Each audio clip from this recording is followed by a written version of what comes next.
前几期跟大家分享过水晶姜糖的做法，就今天继续跟大家分享姜糖的另一种做法。500克洗干净的生姜去皮，去皮后再切成小块，切好装入料理机中，加300克清水打成姜泥。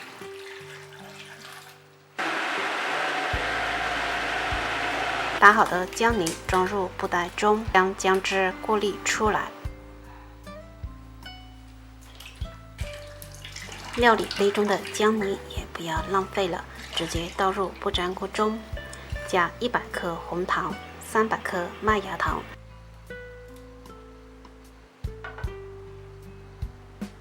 开中小火慢慢熬煮。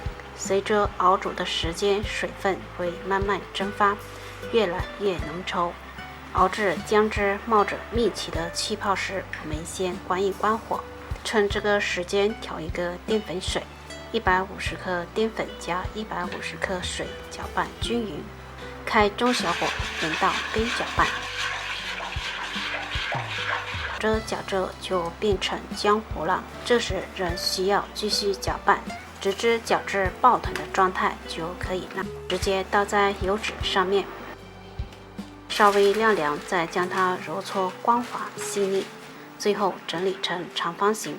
将油纸对折，放冰箱冷藏2小时左右。储藏好的姜块先裹上一层熟糯米粉，让它切成条，再切成块。切好的姜块再次均匀裹上熟糯米粉，咱们的姜汁软糖就做好了，软软的 QQ 的，姜味浓郁，吃一块瞬间就觉得暖和了，而且老少皆宜，喜欢的朋友可以在家试一下。